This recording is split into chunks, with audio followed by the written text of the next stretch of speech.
चैतन्य स्वभावी भगवान आत्मा अनादि अनंत शुद्ध चैतन्य मात्र है। ज्ञान मात्र है। मैं शुद्ध चैतन्य मात्र, ज्ञान मात्र भगवान आत्मा हूँ। प्रति समय यह जागृति बनी रहे, इस जागृति का नाम धर्म है। देह की प्रत्येक क्रिया के काल में और विकल्पों के बहते प्रवाह के काल में ज्ञानी को प्रति समय यह जागृति रहती है कि मैं चैतन्य तत्व इस देह की किसी भी क्रिया में और विकल्पों के बहते प्रवाह में कहीं भी मिला नहीं हूँ। ऐसा शुद्ध चैतन्य तत्व मैं हूँ। प्रति समय स्वयं की शुद्ध चैतन्य सत्ता का बोध आत्म जागृति ही धर्म है।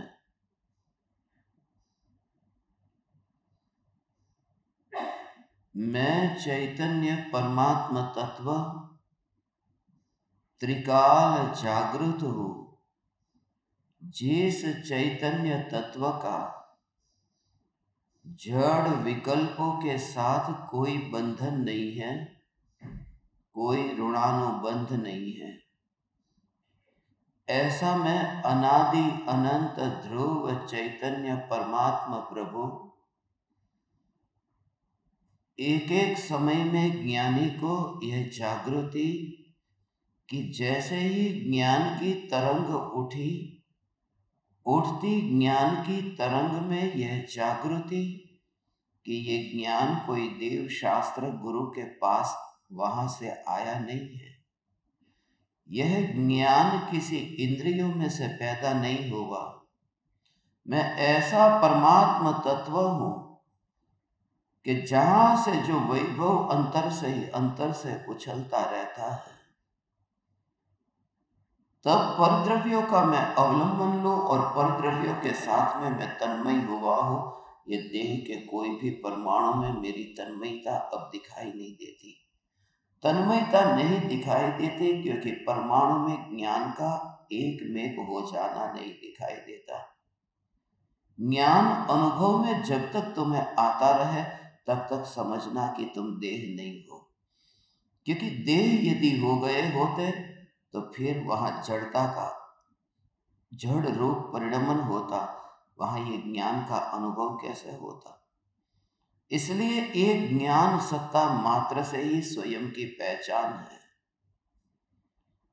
इसलिए इस अनादि अनंत चैतन्य परमात्मा को जो सिद्ध स्वरूप होकर के ही जीता है, फिर वहां क्षण भंगुरता से कोई फर्क नहीं पड़ता। ऐसे ही जागृति प्रति समय ज्ञानी को रहती है। भूकंप आया हो और भूमि इतनी कंप गई है कि पेड़ भी उखड़ करके नीचे गिर गया है, पेड़ भी बेर बिखेर हो गया है, पत्ते कहाँ उड़ते हैं उसका पता नहीं है। ऐसी स्थिति में उस पक्षी से तुम पूछो कि तुम्हारा इस पेड़ के गिरने के कारण क्या कहना है, कुछ भी नहीं कहना है। जैसे वो पक्षी की यात्रा रुकती नहीं है, ऐसे ही ये ज्ञान की यात्रा रुकती नहीं है। ये ज्ञान की जो धारा है, ये जानना जानना जानना जानना जानना जानना, ऐसा ही ये लगातार जो प्रवाह है, ये पक्षी नहीं है, पक्षियों की कतार है। और उस कतार में भी कतार नहीं है, कतार में भी ऊर्जा है। वह ऊर्जा ही चैतन्य स्वरूप है, जो अनादि अनंत व्याप्त है, जहां बीच में कोई अवकाश नहीं है। एक कवि हुआ पश्चिम में, उसका नाम था ब्लैक। ब्लैक कवि ने जो एक कविता लिखी थी, उस कविता का जो भाव था वह ये था कि उसने एक दृश्य देखा है आकाश में। वह दृश्य था कि बगुले की एक कतार उसने देखी, और वो देख करके ही अंदर से ऐसा भाव विभोर हो गया कि ये बगुले की कतार, उसने उस बगुले की कतार में शुरुआत में तो कतार देखी कि बगुले जा रहे हैं। ब्लैक लिखता है कि जब मैं उस कतार को देखता था, एक समय ऐसा आया कि मुझे वह कतार ही नहीं दिखाई दी, लगा कि एक अखंड ऊर्जा है जिसको मैं देखता हूं। पहला भी बगुला है, दूसरा भी है, मगर उस कतार में वो पहला दूसरा वाला भेद मुझे नहीं दिखाई दिया। और उस बगुले को पूछो कि तुझे उस पेड़ के बारे में क्या कहना है, तब कोई प्रत्युत्तर न मिलेगा। चैतन्य परमात्मा स्वरूप का अनुभव, जब ज्ञान की जो निरंतर जानना जानना जानना जानना, ये जो यात्रा होती है, पहली पर्याय निर्मल पर्याय, ज्ञेयों को जानने वाली, उसको ज्ञेयों के साथ में मिश्रण मत करो, जिसका एक ही कार्य है जानना। वहां की डिटेल में कौन तुमसे पूछ रहा है जाने को, उसके विशेषों में तुम क्यों जा रहे हो। तुम ऑफिस गए ना आज सुबह से शाम तक, बस इतना पर्याप्त है। फिर दूसरों के सामने क्या बताना कि तुमने कौन सी फाइल पर काम किया था, क्या क्या काम किया था। पत्नी को कोई भी लेना देना नहीं है कि पति घर पर नहीं है, 8 घंटे के लिए वह काम पर जाता है। वहां पर जो विशेषों में जाने की जरूरत भी क्या है कि आज मैं काम पर जा रहा हूं, आज मुझे छुट्टी है, इतनी सी बात है। वहां पर उन विशेषों में क्यों जाना। जैसे एक समय के लिए भी वो विशेषों में नहीं चाहते कि आज 10 दिन के उपवास के बाद में किसी का पारना हुआ है। अब पारना हुआ वो किस वस्तु से होगा, उससे क्या फर्क पड़ेगा। वो मूंग की दाल खाए या मूंग का पानी पिए, उससे कोई फर्क नहीं पड़ता। उपवास का भंग हो गया, आज उपवास टूट गया। उन परमाणुओं के विशेषों में नहीं जाना है कि कौन से परमाणु है, सिर्फ इतना कि चख लिया, बस। वो क्या चखा उसमें नहीं जाना, उसका कार्य हो गया। ऐसे ही जो ज्ञान है, जानना जानना जानना जानना, किसे जाना उसको नहीं देखता, सिर्फ यहाँ पर भोजन का कार्य हो रहा है, यहाँ पर जानना जानना जानना हो रहा है। इस प्रकार से जो मात्र जानने के प्रवाह को देखता है, इस प्रकार से जो पक्षियों की कतार को देखता है, उस कतार को देखते देखते वह उस समानता को इस प्रकार से अनुभव करता है कि जहां भेद ही नहीं है, जहां एक अखंड ऊर्जा है, जहां विकल्प नहीं आता कि यह पहला बगुला और दूसरा बगुला, जब बगुले भी इतने कतारबद्ध यात्रा कर सकते हैं जैसा मनुष्य नहीं कर सकता। यदि एक मनुष्य को भी कतार से चलने को कहे तो इधर उधर हो जाएंगे। बगुले में भी उतनी समझ है। वो समझ कहाँ से आती है? वो कितना सोचते हैं कि एक सी गति रखनी है। उस गति के लिए उसके पास में क्या ऐसा चमत्कार है? चमत्कार कुछ भी नहीं होता। जो कतारबद्ध चलने वाले पक्षी है, वहां की ऊर्जा ही इस प्रकार की तैयार हो जाती है कि वो उस के आगे भी न चला जाए और पीछे भी न चला जाए। वहां का माहौल उस प्रकार का तैयार होता है। वहां एक भी बगुला ऐसा नहीं जो पीछे रह जाए। जानवर को तो हमने देखा है कि बकरियों का झुंड जाता है, कुछ बकरी पीछे रह गई।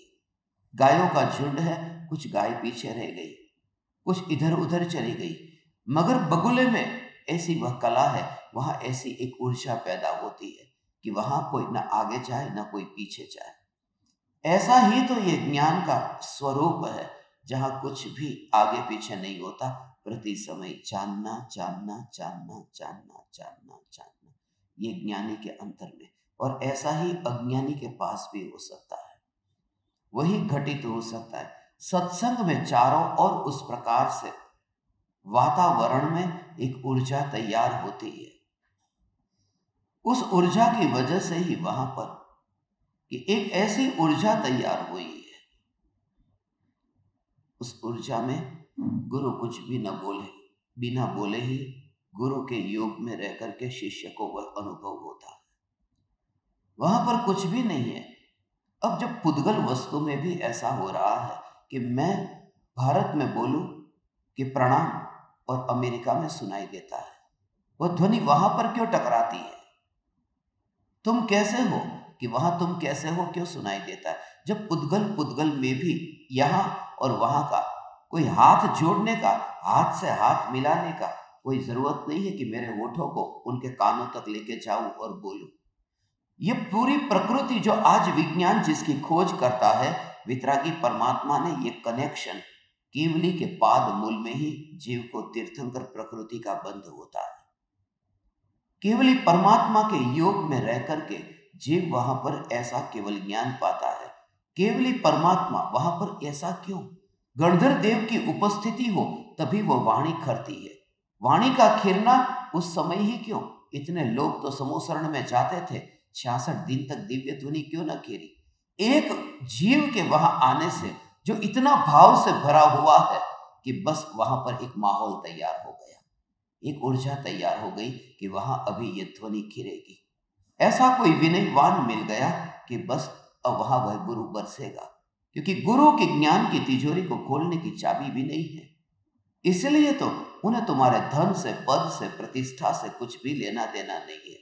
वह देखता है तो कितना झुका है, वह देखता है तेरी रीढ़ की हड्डी ध्यान के लिए जैसी थी ऐसी ही भक्ति के लिए टिक करके रही, तो तू अभी कहीं गफलत में है।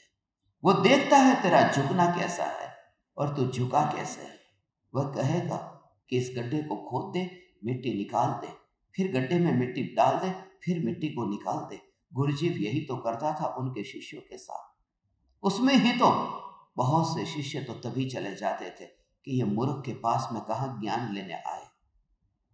हमसे नहीं होता है ये कि गड्ढे में मिट्टी डाले और मिट्टी निकाले, हमसे नहीं होता है।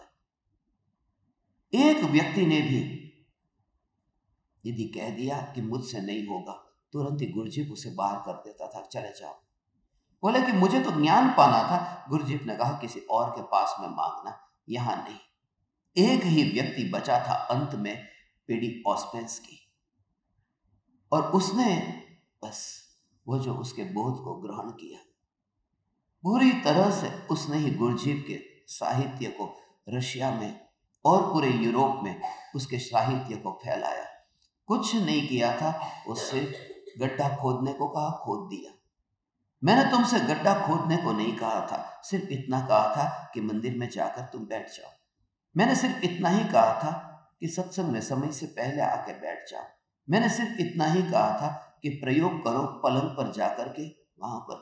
मैंने जो भी तुमसे कहा उसमें कोई गड्ढा तो नहीं खोदवाया, मगर जितना भी तुमने भाव से भीग करके उस आज्ञा को सिरोधार्य किया होगा, उतना ही चैतन्य की पुकार तुम्हारे अंतर में ये परिणति अंतर में ऐसे अंतर्मुख होगी भगवान कि उस समय वहां पर पूरा समूह शरण का माहौल तैयार हो जाता है।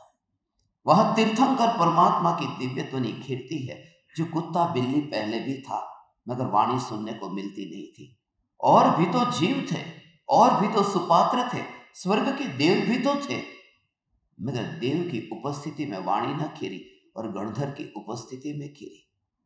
ये कि गणधर है, गणधर धारण करते हैं, गणधर स्वीकार करते हैं, गणधर अनुभव करते हैं, अनुभव करते हैं। बस ये अनुभव ऐसा ही है। ये परमात्मा जब अंतर में धारण होता है, विराजमान होता है, बस उसका आगमन होता है, प्रस्थान नहीं होता। वो देखता है कि पर्याय में विराजमान हुआ, वह मेहमान पधारता तो है, फिर वह मेहमान नहीं रहता, वह मालिक हो जाता है। वही तो है, आगमन होता है, विसर्जन नहीं होता। कल देखा नहीं, पूरे भारत भर की तस्वीरों को मैं देख रहा था, उन मूढ़ों ने गणपति के साथ में क्या क्या किया है। 10-10 दिन तक गणपति को, मूर्ति को अपने घर पर रखा, अपने घर पर उनकी पूजा की है, और देखा समुद्र के किनारे पर सूंड किधर है, पेट किधर है, बैर बिखेर पड़ा है, कहां पर गणपति चला गया। उसके ऊपर वहां पर मछलियां है, उसके ऊपर न जाने कीचड़ क्या क्या उछल रहा है। 10 दिन तक तुमने तो उनको विराजमान करके रखा और अचानक विसर्जन कर दिया। परमात्मा का विसर्जन नहीं होता, अनुभूति में आगमन सिर्फ होता है, विसर्जन अनंत काल तक नहीं होता। ये गणपति है, इसी को ही गणधर कहते हैं। यही गणपति से ही गणधर है। तीर्थंकर परमात्मा परमात्मा की दिव्य ध्वनि को अंतर में धारण करता है। आज तक हमने गणपति को तो पूजा ही नहीं है। पूजा होता तो फिर वहां से यात्रा पार करके ऊपर चला जाता, वो 14 गुणस्थान की यात्रा पार कर देता। वो चतुर्दशी में विसर्जन नहीं करता परमात्मा का, वो चतुर्दशी के दिन फिर वो 14 गुणस्थान का विसर्जन करके निर्वाण पाता। देह का विसर्जन होता, परमात्मा का विसर्जन न होता। हे चैतन्य परमात्मा, उस प्रकार का माहौल तैयार होता है जब गुरु बरसता है। वातावरण में ठंडा माहौल, सुगंधित माहौल, किस प्रकार की वहां की रचना हो जाती है। कौन करता है ये? जब बरसात होती है, बस उस बरसात में इतने बरसते हैं, इतनी बरसात लंबे काल के बाद में हुई है। फिर भी तकलीफ यह है कि अज्ञानी रेनकोट पहन करके बैठते हैं कि कहीं वह बूंद हमें छू न ले। छाता लेकर के सत्संग में बैठते हैं कि कहीं वह वाणी हमारे हृदय को आंदोलित न कर दे। हे चैतन्य परमात्मा, अंतर में तुम जागृत होकर के पूरी तरह से भाव से भीगो, माहौल तैयार होगा और तुम उसी पर ही, वहां पर ही जीते हो।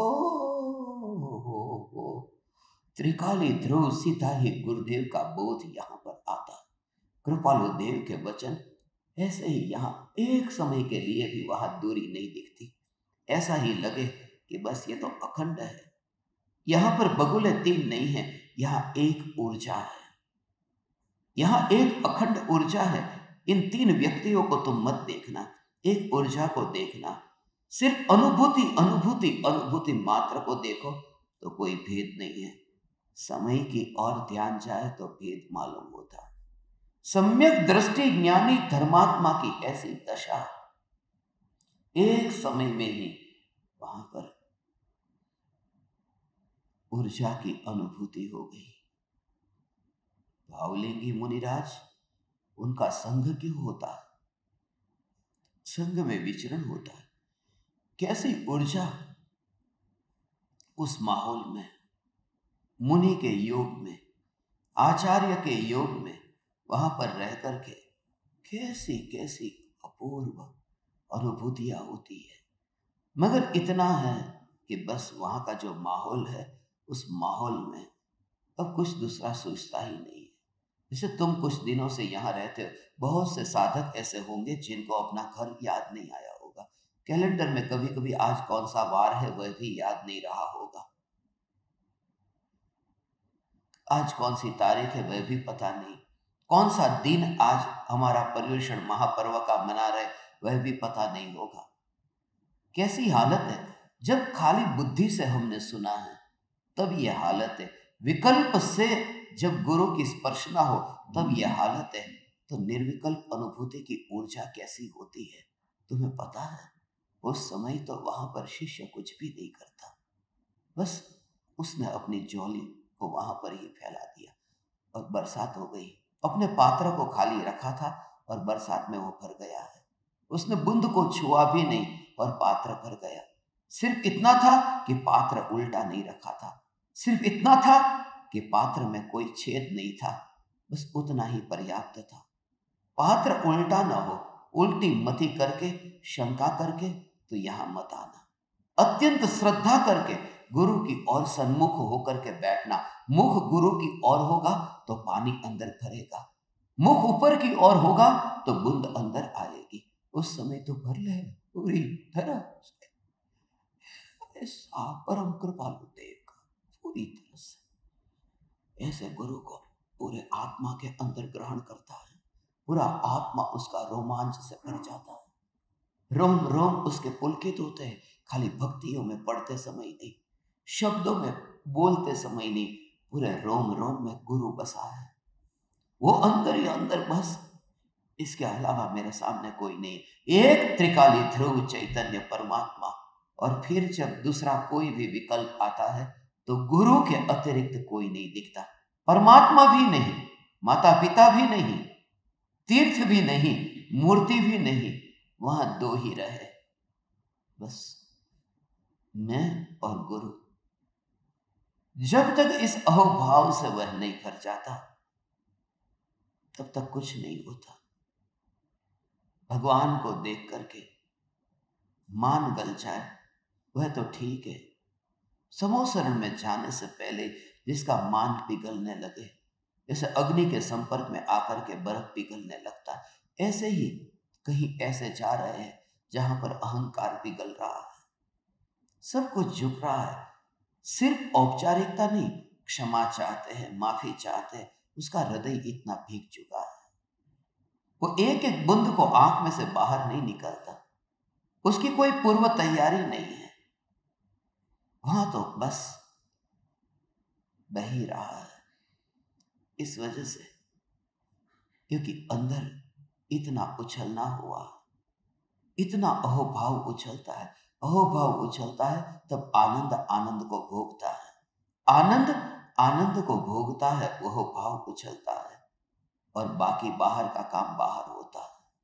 जब इतना सागर उछलता है तो सागर सागर का काम करता है और तरंगे किनारे पर आकर के टकराने लगती है।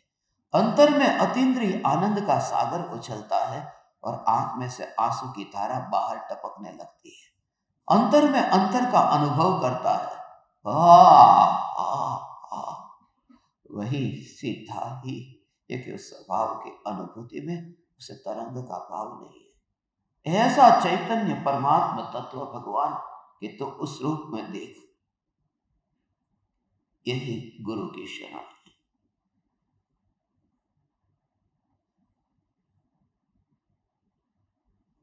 वहां दूसरा अब कोई विकल्प नहीं है, अब कोई दूसरा नहीं है। अब वो जीता भी है, मरता भी है, खाता पीता है तो भी चैतन्य के लिए, मगर उसके अंतर में अहोभाव इतना भरा है।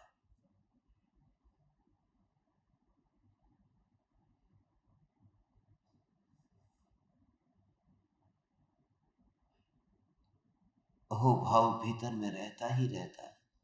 ज्ञानी जब मरता है तब आत्मा का विचार करता है, आत्मा के अहोभाव से भरा है या फिर गुरु के अहोभाव से भरा है। जब तुम मरने की तैयारी पर हो तब तुम गुरु को याद करोगे या आत्मा को याद करोगे?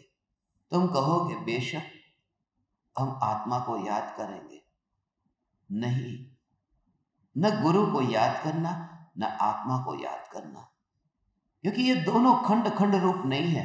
जैसे ही तुम गुरु को याद करते हो वहीं पर ही आत्मा आता है, क्योंकि व्यक्ति याद आते ही व्यक्ति ने क्या दिया है वह याद आता है। वस्तु याद आते ही वस्तु को देने वाला कौन है यह याद आता है। ऐसा अहोभाव अंतर में जगता है। उस अहोभाव से बस पिघलने लगता है। पत्थर जैसे पिघलने लगे ऐसे ही वहां पर अहंकार भी पिघलने लगता है। लगता ही नहीं है कि बस अब मैं कुछ गुरु के लिए कुछ करता हूं। उस आत्मा में लीन होता हूं जो गुरु ने मुझे दिया है। वहां पर गुरु को भी अंतर में धारण किया है, गुरु को भी धारण किया है, और निज चैतन्य परमात्मा को भी।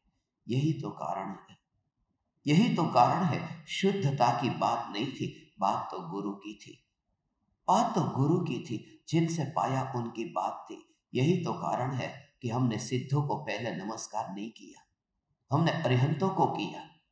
सिद्धों को तो कर सकते थे जो संसार से ही मुक्त हो चुके, मगर सिद्धों को नमस्कार नहीं किया। अरिहंतों को किया, क्योंकि अरिहंत वे सिद्ध का परिचय कराते हैं। जिन्होंने परिचय कराया उनसे शुरुआत की, नमो अरहंताणु नमो सिद्धाणु।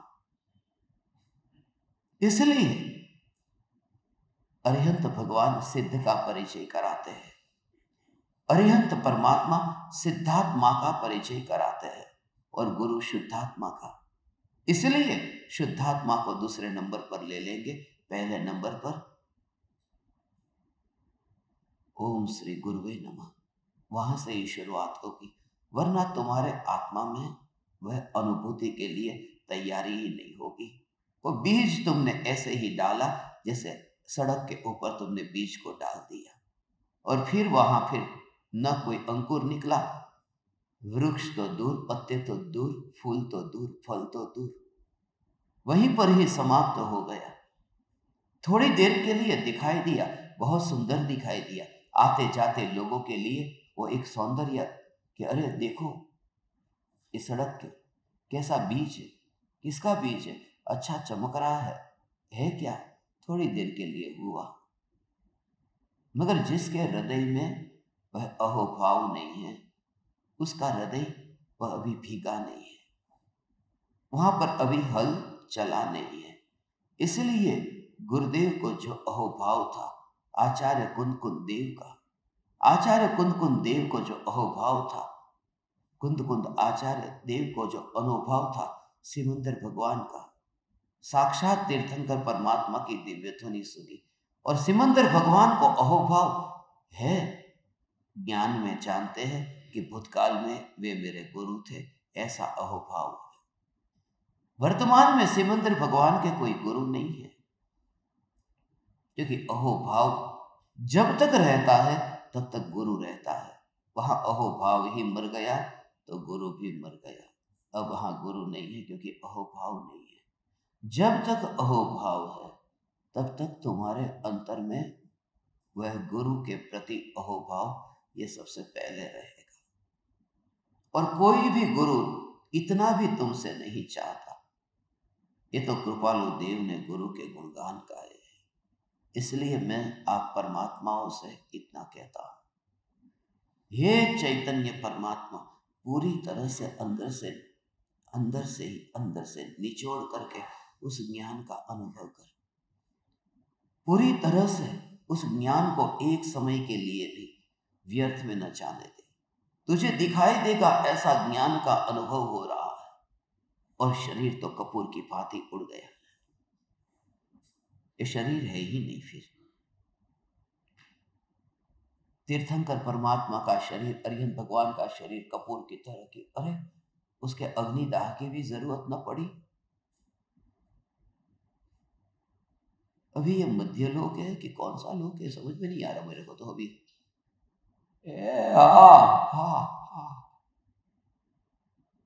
ज्ञान का ही सर्वांग ऐसा, क्योंकि ज्ञान ही मेरा परमात्मा स्वरूप है भगवान।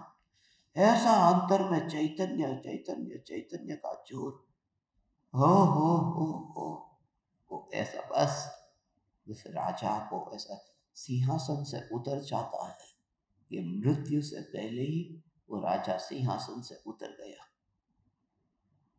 अनुभव करता था मैं कितना बड़ा सम्राट हूं, मैं कितना बड़ा राजा हूं, ऐसा अनुभव करता था, मगर उतर गया।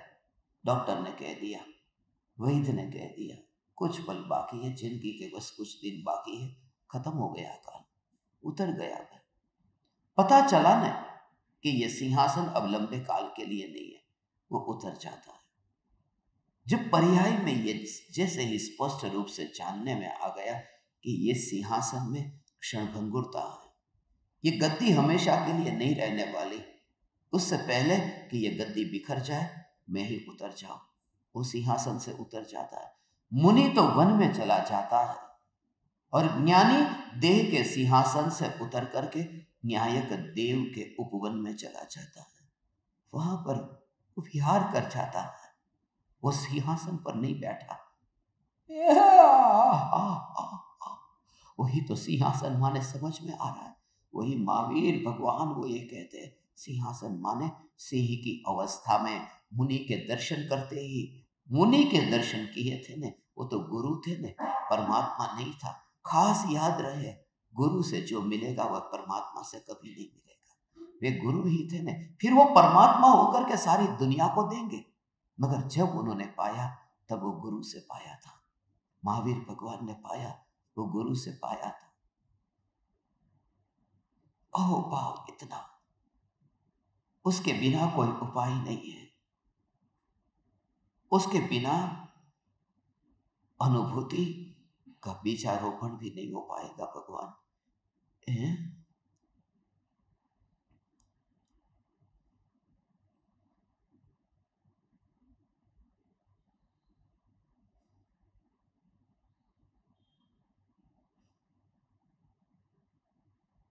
भगवान आत्मा जो त्रिकाली ध्रुव न्यायक देव, ऐसा में भगवान आत्मा जो ज्ञान की एक समय की पर्याय में भी नहीं मिलने वाला,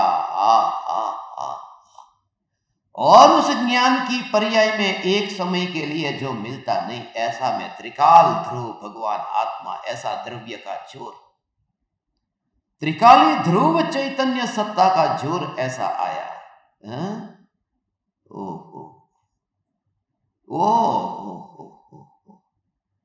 ये न्यायक का गुरुदेव ये क्या कहते हैं, अंतर में न्यायक देव का ऐसा अहोभाव कि देह में तो जहां जहां पर वो अनुभव करता है, वो देखता है कि ये अनुभव जो है, ये अनुभव वहां देह में है ही नहीं, जिसका ये लक्षण है यही तो अनुभव में आ रहा है, जिससे निर्णय हुआ, जिससे पहचान हुई, उसी का वहां अनुभव होता है। भगवान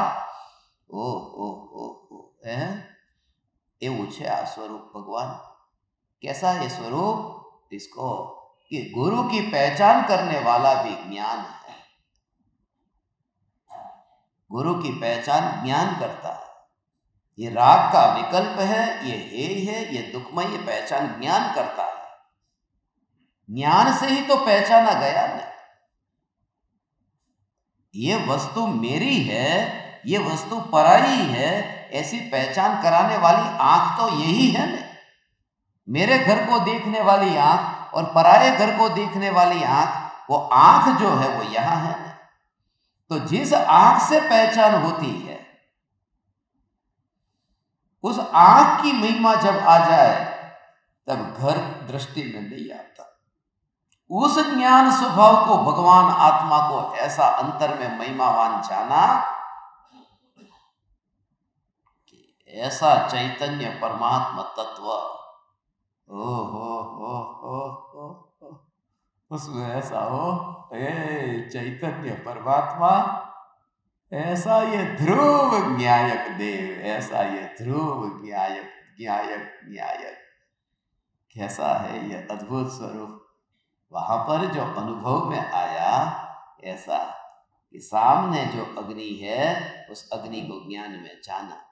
ये रुपये पड़े हैं, ये रुपये को गिनता हुआ व्यापारी रुपये को गिनता है, तो वो ज्ञान में जानता है। तो जानता है माने किसको जानता है? वो जानता है तो अपनी ज्ञान की अवस्था को ही जान रहा है, ज्ञान की अवस्था को जानता है। जानने वाला और वह जानने में आने वाला लक्ष्य अलग हो गया न, इसका मूल भाव है। लक्ष्य नहीं है वहां का। यदि लक्ष्य वहां का होता, रुपये का होता, तो फिर मैं रुपये को जानता, ये विकल्प उसको पैदा होता, तो फिर यही कल्पना होती कि ये रुपये को गिनता हो। मगर लक्ष्य रुपये का नहीं होने से, वो ज्ञान का लक्ष्य होने से, वो यही अनुभव करता है कि ये ज्ञान जानने में आ रहा है। और जब ये ज्ञान जानने में आ रहा है तो वहां दो नहीं है, एक ही तो ज्ञान है।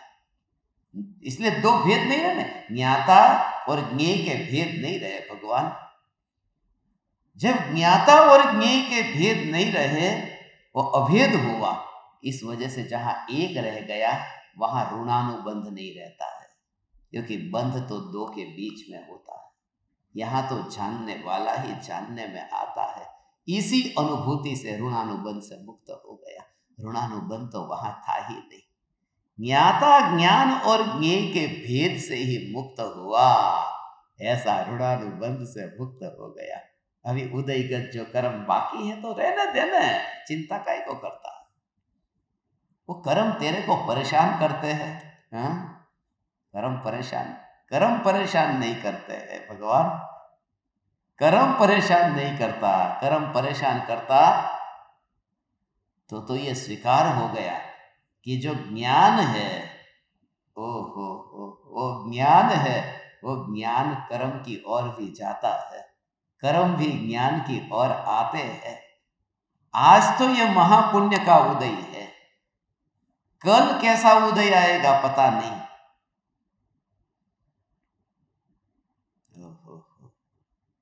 कल कोई दूसरा कैसा उदय आएगा पता नहीं। उदय आएगा, ये पुण्य का उदय मिला है, बस ऐसा है भगवान। पुण्य का उदय आया है, कल चला जाएगा, रंच मात्र उसकी चिंता मत करना भगवान। बस उदय आया है तो उस उदय पर बैठ कर के अनुभव मत कर। जैसे ही तुझे लगे कि ये व्यर्थ के विकल्प, और किसी को रोकने भी मत जाना हो, उस समय कि जहां चैतन्य परमात्मा तत्व ऐसा हो, हाँ, उस समय उसको रोकने नहीं जाता कि उदय आया, उस उदय का मैं क्या करूं। कोई उदय नहीं आया, उदय नहीं आया है, क्योंकि उस ज्ञान के अनुभव में वहां पर, मगर उदय को जानता है कि पाप का उदय आया, देखो पैर में कांटा चुभा, अब तो आत्मा को जानना। एक खास की जो ज्ञान है, उस ज्ञान की शक्ति में कोई दो भेद है ही नहीं। वो जो अंतर में जो चैतन्य शक्ति है, उसमें ये भेद ही नहीं है कि आत्मा को जानने वाला ज्ञान और जगत को जानने वाला ज्ञान, ऐसा भेद नहीं है भगवान। इस भेद से तो विकल्प और संसार खड़ा हो जाता है। उस भेद से तो उसके दर्शन से वंचित रहता है। इतना भी विकल्प नहीं, सिर्फ उस ज्ञान की सत्ता को देख। ये ज्योति ज्योति को प्रकाशित करती है, और ये ज्योति टेबल कुर्सी को प्रकाशित करती है। ऐसे भेद उस ज्योति में थोड़ी है।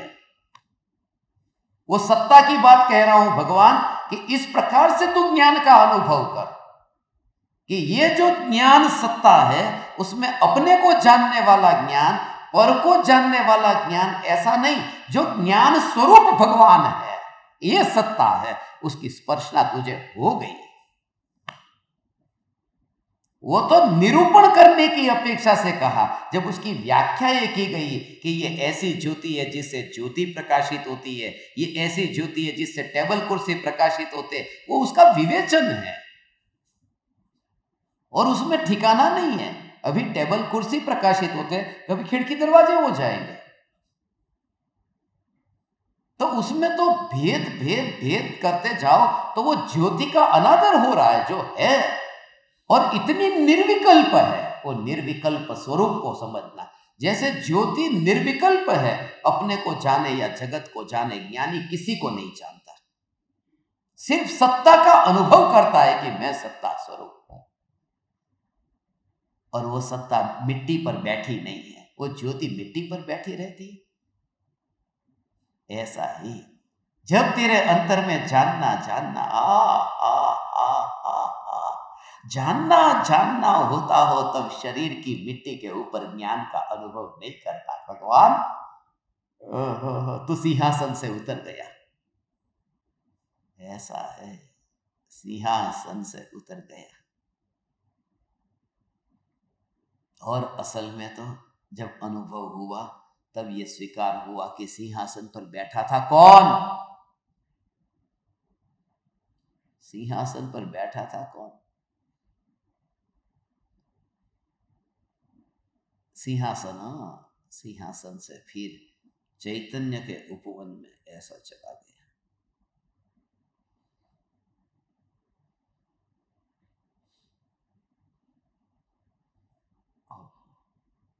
वो तो दिखाई नहीं देता। शेर की जो तस्वीर हमने देखी है ना कि दो मुनिराज आकाश से नीचे उतरते हैं,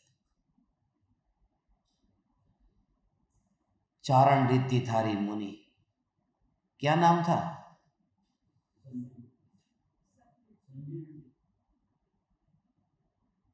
कौन से मुनिराज थे? संजय, हाँ संजय विजय आपका नाम है, इसके लिए याद रह गया लगता। अच्छा, दो वो मुनिराज नीचे उतरे आकाश से।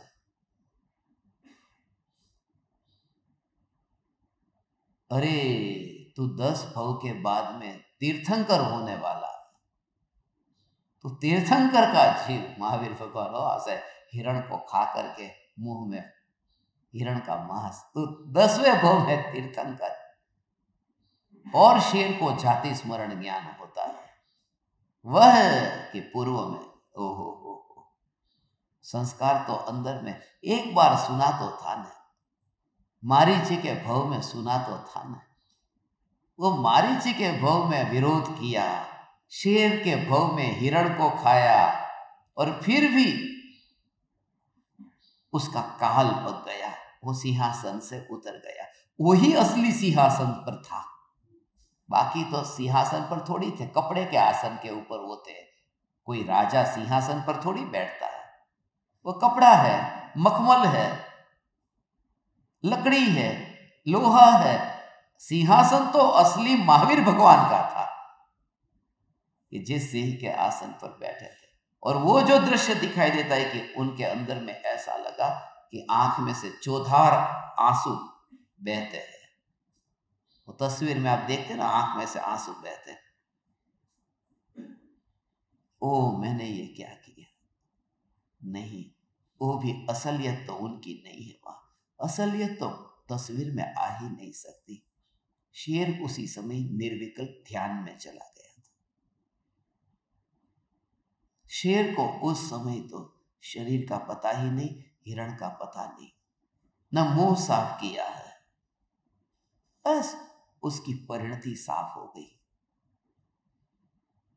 इसलिए किसी भी मुस्लिम या ईसाई या मांसाहारी को हम कहते ही नहीं है न कि तुम मुंह साफ करके आओ, तुम आ जाओ, तुम आकर के बैठ जाओ। इसलिए तो जिसके पैर में चोट लगी है और पट्टी बंधी है, खून निकल रहा है, उनको अंदर मत आने दो।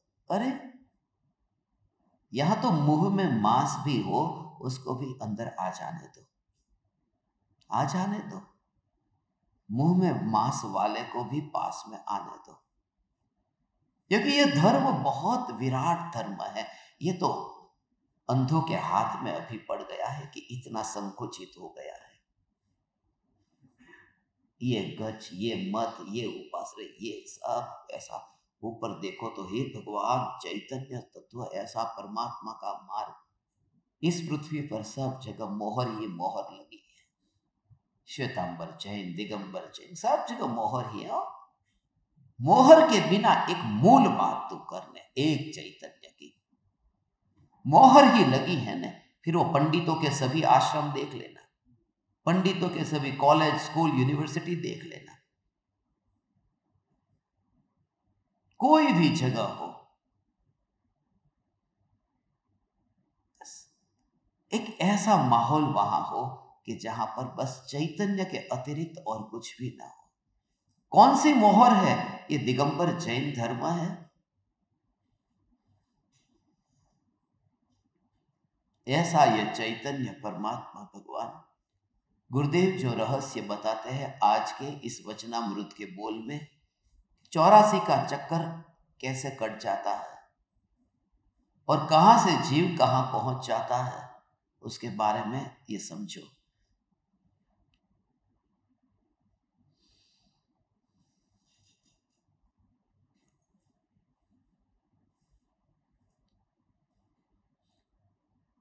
चौरासी का चक्कर की बात है और बोल भी 284 नंबर का है।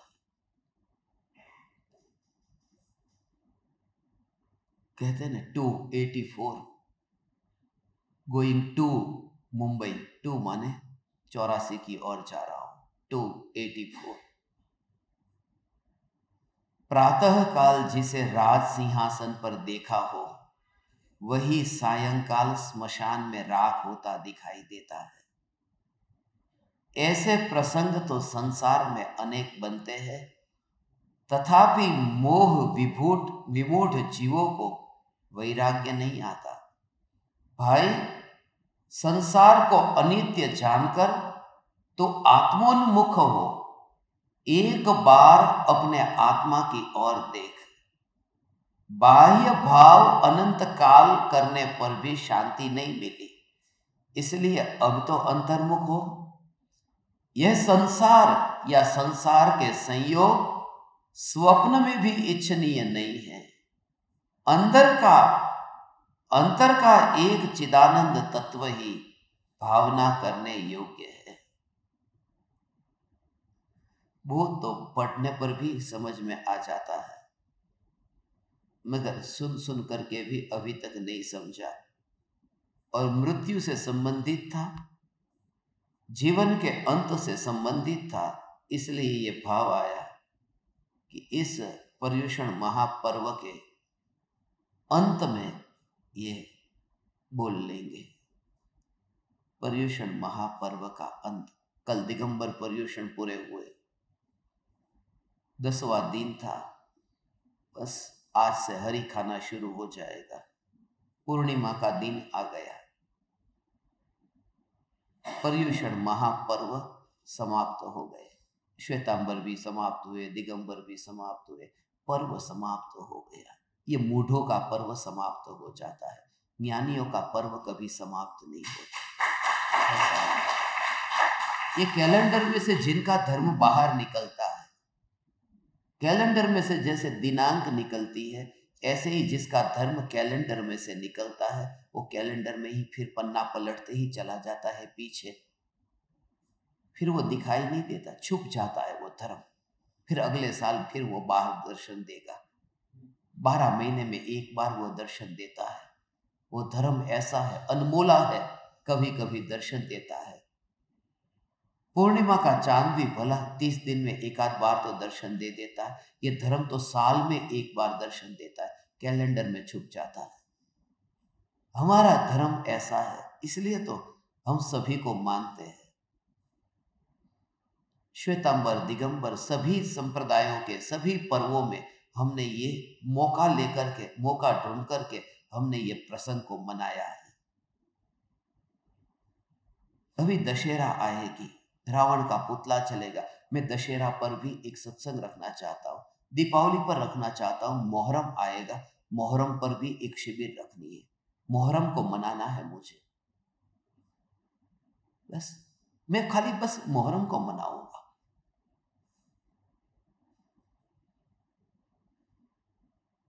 मैं क्राइस्ट को मनाऊंगा, क्रिसमस डे आएगा।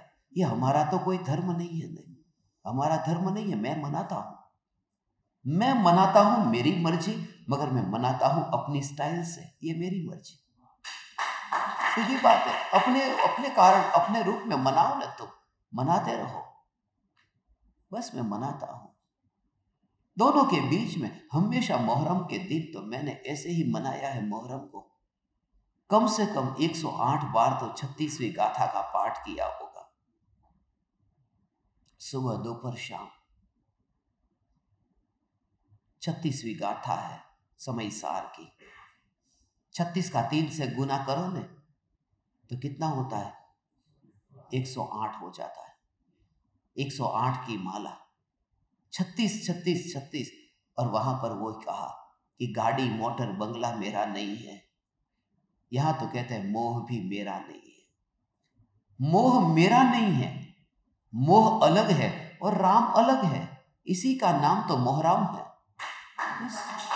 मनाओ तो मैं मनाता हूं। मैं उस मोह की गठान को इस राम में देखता ही नहीं हूं।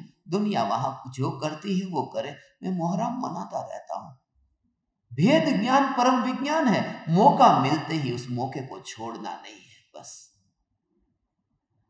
इसीलिए तो मौका मिलते ही मौके को छोड़ना नहीं। एक एक भूमि, एक एक कण कण यहां का ऐसा पावन हो जाए, इसी भावना से ही तो कि यहां की ऐसी कि चैतन्य चैतन्य चैतन्य। इसलिए देखा ने हमने यहां पर सत्संग रखा, इसलिए देखा ने हमने मंदिर में सत्संग रखा कि कल हम यहां पर न हो इस भूमि पर, कि यहां पर कभी दिव्य ध्वनि खिली थी, जहां पर संप्रदाय होता ही नहीं है।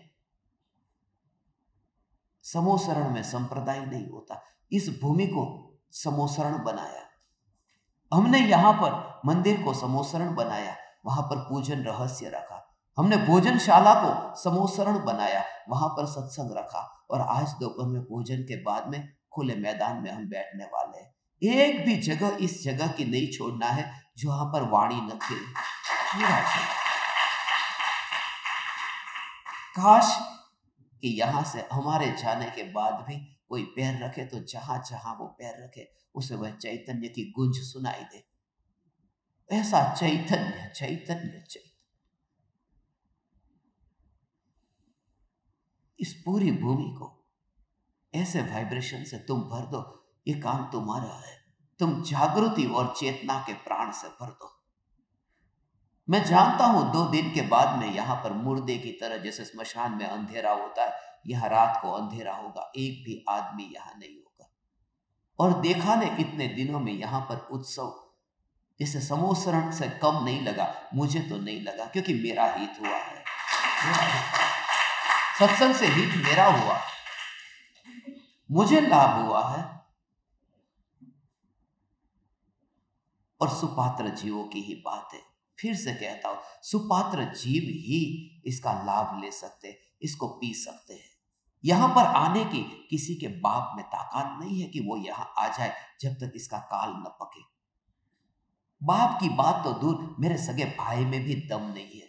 वो भी मजदूरी कर रहा है अहमदाबाद में। और अमेरिका के ज्ञान दीपक यहां सामने आके बैठे, कनाडा से आए हुए यहां सामने आके बैठे। पूरे शिविर में देखा ने, ये क्यों होता है? जो सुपात्र है वो अमेरिका से स्पेशल टिकट बुक करके इधर आ गए, लाखों रुपए खर्च किए हैं, और मुझे पता भी नहीं था। उन्होंने तो कहा कि सीधे हम दरवाजे के अंदर आपका दरवाजा खटखटाने वाले थे और सरप्राइज देने वाले थे, मगर ज्यादा ओवर हो जाता। वो अमेरिका से सीधे, यहां तो गुजरात से ही कोई दरवाजा खटखटाता है तो भी ऐसा लगता है ये कौन आ गए। जब अमेरिका से कोई दरवाजा खटखटाए, पापियों के लिए यहां पर अवकाश नहीं है। सच कहता हूं, यहां तो वह प्रवेश करता है, यहां तो वह प्रवेश करता है जो सुपात्र है। सुपात्र है जिनका काल पका है, जिनकी होनहार पकी है। ये तो दृष्टांत तुमको दे रहा हूं, दृष्टांत दे रहा हूं। मेरी भाभी यहां बैठी है, वो सुपात्र है। उनके बच्चे बैठे हैं, उनकी बेटी बैठी है, उनका बेटा बैठा है, और अभी मैंने देखा उनके दादा भी, उनकी बीवी के दादा, वो भी यहां पर सामने बैठे। उनकी बीवी के पापा, उनकी मम्मी, वो यहां पर आ गए। कल उनका भाई भी इधर आ गया, मेरे भाई का साला वो आ गया। ये सब यहां पर आकर के एक बार मिलकर चैतन्य ये सुनकर जाते हैं। और वो क्यों नहीं, क्यों मजदूरी करना पड़ती, गधा मजदूरी करनी पड़ती है 2 टाइम की रोटी के लिए। यहां लोग मुझे पैसे देते, मैं मना करता हूं, कहां डालूं ये पैसे, कहां डालूं? क्योंकि श्रद्धा है, कल रोटी की मैं फिक्र नहीं करता। जहां तुम्हें श्रद्धा है वहां फिर तुम्हें बरसों बरसों का फिर इंतजाम नहीं करना पड़ेगा। कि 10 साल के बाद में पैसे कहां से आएंगे। मैं उस श्रद्धा पर जीता हूं। कल की रोटी का पता नहीं है, मगर आनंद है। ये सुपात्र जीवों का एक दृष्टांत तुमको दिया है। मेरा उनके प्रति कोई द्वेष नहीं है। मैं तो उनके चरणों में जाकर के निवेदन करूंगा कि ये सब प्रवचन वो सुने। मैं तो उनके चरण को चूम करके कहूंगा, सुन लेना भाई, तू भी जिंद ले। जब मैं न हो तो इस कैसेट को सुन लेना। मगर हर किसी के बस की बात नहीं है भगवान। ये वाणी जो तुम्हारे कान में अलग अलग जगह से कैसे कैसे, डिज्नी से, जहां ऑरलैंडो है, जहां लोग डिज्नी में जाते हैं अमेरिका में, वहां से देखो ऑरलैंडो से आए खास प्रवचन के लिए, इस शिविर के लिए, कि अरे ये मौका यहां पर हमको मिलता है। और वो वहां पर कैसे सम्राट के जैसे घर में वहां पर वे रहते हैं, उनके बड़े बड़े बंगले में, उनके विला में वहां वास करते हैं, और यहां पर छोटे से कमरे में, वो भी शेयरिंग कमरे में, वो भी ऐसे भोजनशाला में, हरी वनस्पति का त्याग करके। ये सब कुछ जो है, सिर्फ इतना मैं जानता हूं, जो सुपात्र है वो कहीं से भी पा लेता है। प्यासा उसे पानी मिले बिना नहीं रहता, और जिसे मिल जाए और प्यास ना हो तो देखता ही नहीं है, दृष्टि अगोचर हो जाता है। ये तो मेरा हृदय जो जल रहा था, मैंने बाहर निकाल दिया। मैं अपने भीतर कुछ नहीं रखता, बस ये कह देता हूं, इसलिए ये कह देता हूं। इतने इतने दिनों से ये दिव्य ध्वनि गिर रही है, सब कुछ ये योग मिले। 2000 कमाया, 5000, अरे 50,000, लाख, 2 लाख कमाया, उन कागज के टुकड़े के पीछे। ये घर पर समोसरण बना है और कागज के टुकड़े के पीछे। मगर आदिनाथ मारीची को बदल नहीं सकते, नहीं बदल सकते। फिर भी भावना भाता हूं, वह कभी शेर हो जाए और फिर कभी तीर्थंकर भी हो जाए। इतनी भावना ही भा सकता हूं, बस। अभी नहीं तो कभी सभी के प्रति करुणा भी है। ये वचन करुणा से निकले हैं। करुणा भी है, खेद भी है, ग्लानि भी है, उद्वेग भी है, शोक भी है। तुम कहां, तुम्हारे बेटे बेटी, तुम्हारा परिवार कहां, जो तुम्हारे लिए इतना अधिक क्या कहे। गुरुदेव ये कहते हैं कि जिसे मृत्यु का बोध हुआ है वह फिर पलट जाता है, उस सिंहासन से उतर जाता है। मृत्यु से पहले ही यदि उतर जाए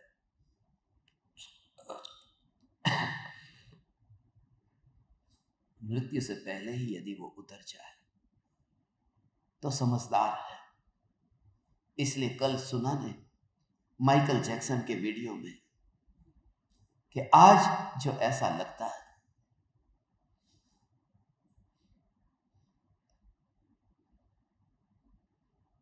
सीधी तरह से घर से बाहर निकल जाए तो मुनि, वरना टेढ़ा होकर मुर्दा तो बाहर निकलने ही वाला है। ये जो वचन है, सिद्धे सिद्धा, इसलिए तो मोक्ष का मार्ग भी सीधा है, क्योंकि सिद्ध का मार्ग हमेशा सीधा ही होता है। मैं सिद्ध हूं ना, महापुण्य के उदय से ये योग मिला है। ऐसे ऐसे दीवाने लोग यहां से ऐसे ही सुनते हैं, बस चैतन्य चैतन्य चैतन्य। हे ज्ञान दीपक, आप समस्त परमात्माओं का भी महापुण्य का उदय है, मगर फिर भी तरस आता है तुम्हारी दशा को देख करके, उदय को देख करके नहीं, पुरुषार्थ की कमजोरी को देख करके, कि साहस न जुटा पाए इस अमृत को पीने का। ये राग है, ये प्रेम है, और जहां प्रेम है वहां वेदना है, इसलिए मेरी ये वेदना बाहर निकल रही है। ये शोक की अग्नि है, वो अंदर ही अंदर जल रही है, और वह जल करके पानी भी हो रही है, जैसे सीता की अग्नि का जल हो गया था। मगर इतना इतना इतना कि वह जल भी अब आंखों से बाहर निकलने में असमर्थ है, अंदर ही सूख जाता है। खारा जल सागर का किनारे पर कितना रहे, नमक हो जाता है। आंखों में ही नमक है, इसलिए तो आंखों में चुभन होती है। इसलिए कभी कभी जो आंखें खुजाता हूँ, उस समय नमक का ऐसा अंदर में कण गिरा ऐसा लगता है कि खारा सागर आंसू का उधर ही सूख गया है, उन ज्ञान दीपकों के प्रति करुणा के भाव से कि वह पाए पाए पाए, कैसा भी करके पाए।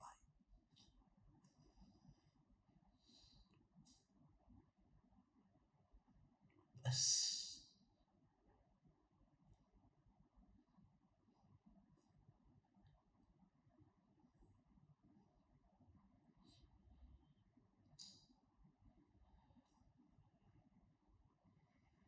अंत में सार ले लेते हैं। प्रातःकाल जिसे राज सिंहासन पर देखा हो, वही सायंकाल स्मशान में राख होता दिखाई देता है। कहते नहीं, ये तो अभी यहां पर ही था, पर अचानक क्या हो गया, अकस्मात हो गया। घर से निकला है कि अभी मैं बैंक में से रुपये लेकर के आता हूँ। थोड़े दिन पहले ही नासिक में हुआ। मैं जब शनि सिंगनापुर गया था, वहां से वापस लौटता था, रास्ते पर ही एक बाइक वाला, उसकी बाइक पर किसी ट्रक वाले ने टकरा दिया कि दोनों लोग वहां पर ही ऑन द स्पॉट हमारी नजर के सामने ही वहां पर खत्म हो गए। उनके मोबाइल नंबर को लिया, मोबाइल को लिया, उसमें जो लास्ट डायल नंबर किया था, उस लास्ट डायल नंबर पर फिर हमने कॉल किया। कॉल किया और उनकी बीबी ने फोन उठाया। बोले कि हाँ, कितना टाइम लगेगा? और सीधा ही उन्होंने कुछ भी सुने बिना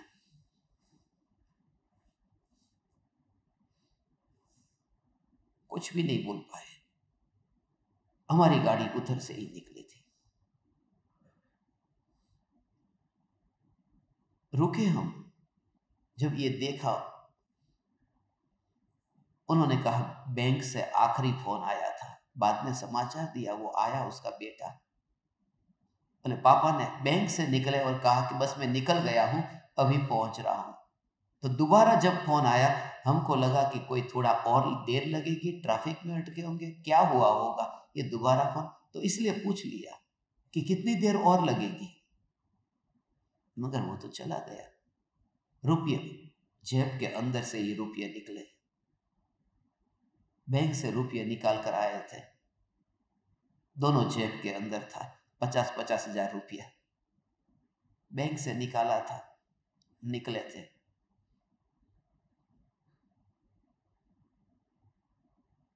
ये दृश्य तो मैंने अपनी आंखों से देखा शनि सिंगनापुर से वापस आते समय। उसका भी ध्यान का वीडियो मुझे आपको भेजना है। मगर बात यह है कि नजर के सामने ये मृत्यु की घटना को देख करके यदि वैराग्य न आए और अंतर की चैतन्य की दिशा की और यात्रा प्रारंभ न हो, तो फिर उस बोध से लाभ क्या जो आंखों से दिखाई दिया? फिर उन एकेंद्रियादि जीव जंतुओं में और हम में क्या अंतर जो ये बोध न ले सके? इसलिए गुरुदेव ने ये राज सिंहासन का दृष्टांत दिया। राज सिंहासन पर देखा हो, वही सायंकाल स्मशान में राख होता दिखाई देता है।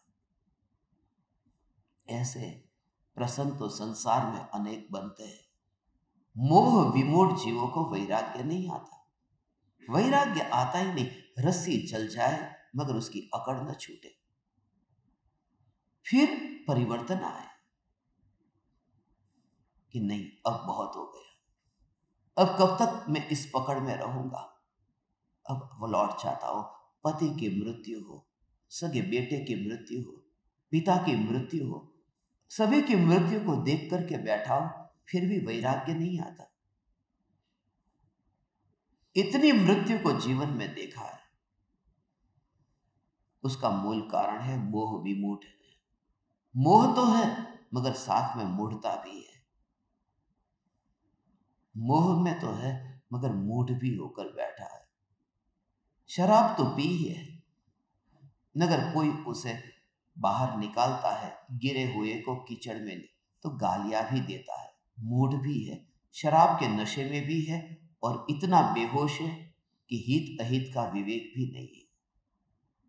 ऐसी हालत, इसलिए तो जब तुम किसी को कहो कि जाग तू, उसको अच्छा नहीं लगता, क्योंकि सोते हुए, और उसमें भी गहरी निद्रा में सोते हुए व्यक्ति को कोई जगाए तो शत्रु बन जाता है कि मुझे सोना था और तुमने क्यों जगा दिया। ये मोह विमूढ़ जीवों को वैराग्य नहीं आता। भाई, संसार को अनित्य जानकर तू आत्मोन्मुख हो। एक बार अपने आत्मा की ओर देख। बाह्य भाव अनंत काल करने पर भी शांति नहीं मिली। राज सिंहासन से उतरने को नहीं कहा है, राज सिंहासन के स्वरूप को समझ करके चैतन्य राज की अनुपम निधि का अनुभव करने को कहा। इसलिए अब तो अंतर्मुख हो। अंतर्मुख शब्द सुनते ही फिर वह पर्याय में अंतर का ही ज्ञान का वेदन होने लगे और जड़ता को वह ले ही नहीं। इस शब्द सुनते ही तुम्हारे अंतर में वह रस आने लगे। इसलिए भगवान, यह संसार के संयोग स्वप्न में भी इच्छनीय नहीं है। यद्यपि ये संसार स्वप्न में ही इच्छनीय लगता है, जागने पर तो इच्छनीय जैसा कुछ भी नहीं लगता। अंतर का एक चिदानंद तत्व ही भावना करने योग्य है। आत्म भावना भावता जीव लहे केवल ज्ञान रे। यही चैतन्य तत्व की अंतर की जागृति हम सभी परमात्माओं को सदाकाल बनी रहे। परम कृपालु देव ने और पूज्य गुरुदेव श्री कांजी स्वामी ने, इन परम गुरुओं ने हमें जो बोध दिया है, इन गुरुदेव का अहो अहो ऋण है। इस ऋण का, इस उपकार का हम प्रत्युपकार करने को सर्वथा असमर्थ है। सिर्फ इतना कि जब भी ये हमारे ज्ञान में जानने में आए, इस ज्ञान की ज्योति में मात्र ज्योति का अनुभव हो, यही ज्ञानियों का परम विनय है। आप परमात्माओं ने अत्यंत विनयवान होकर मुझे सुना, सत्संग करने का अवसर दिया। धन्य भागी हूं मैं आप परमात्माओं को प्रणाम करता हूं। मेरे प्रणाम स्वीकार करें।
श्री सद्गुरु